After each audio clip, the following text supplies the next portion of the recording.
तेलंगाना के सीएम और भारत राष्ट्र समिति बीआरएस के अध्यक्ष केसीआर अल्पसंख्यकों के लिए अलग पार्क बनाने के ऐलान के बाद से ही अब विरोधी दलों के निशाने पर आ चुके हैं। बीजेपी के बाद कांग्रेस ने भी केसीआर पर हमला बोला है। कर्नाटक के डिप्टी सीएम और कांग्रेस नेता डीके शिवकुमार ने केसीआर के ऐलान पर आपत्ति जताई है। शिवकुमार ने कहा, ये कैसे संभव हो सकता है? आप अल्पसंख्यकों के लिए आईटी पार्क कैसे बना सकते हैं? मैंने पूरे देश में इस प्रकार की नीति के बारे में नहीं सुना है। इससे पहले भी बीजेपी अध्यक्ष जेपी नड्डा ने केसीआर की घोषणा को लेकर उन पर निशाना साधा था।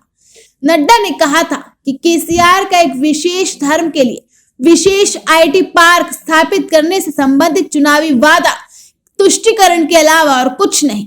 गौरतलब है कि महेश्वरम में एक रैली के दौरान केसीआर ने कहा था कि यदि उनकी पार्टी सत्ता में वापसी करती है तो अल्पसंख्यक युवाओं के लिए हैदराबाद में एक विशेष आईटी पार्क स्थापित करेंगे। उन्होंने कहा कि आज हम मुस्लिम युवाओं के बारे में और हैदराबाद के पास उनके लिए एक विशेष आईटी पार्क स्थापित करने की सोच रहे हैं। आईटी पार्क पहाड़ी शरीफ के पास बनेगा। अल्पसंख्यक मतदाताओं को लुभाने के लिए भारत राष्ट्र समिति यानी कि बीआरएस के अध्यक्ष और तेलंगाना के मुख्यमंत्री केसीआर ने बृहस्पतिवार को कहा कि अगर उनकी पार्टी फिर से सत्ता में आती है तो उनकी सरकार अल्पसंख्यक युवाओं के लिए एक विशेष सूचना प्रौद्योगिकी पार्क स्थापित करेगी। महेश्वरम में एक रैली के दौरान संबोधित करते हुए मुख्यमंत्री ने कहा कि उनकी सरकार मुसलमानों एवं हिंदुओं को दो आंखों की तरह मानती है और सभी को साथ लेकर चलती है। महेश्वरम से शिक्षा मंत्री सबिता इंद्र रेड्डी चुनाव मैदान में है।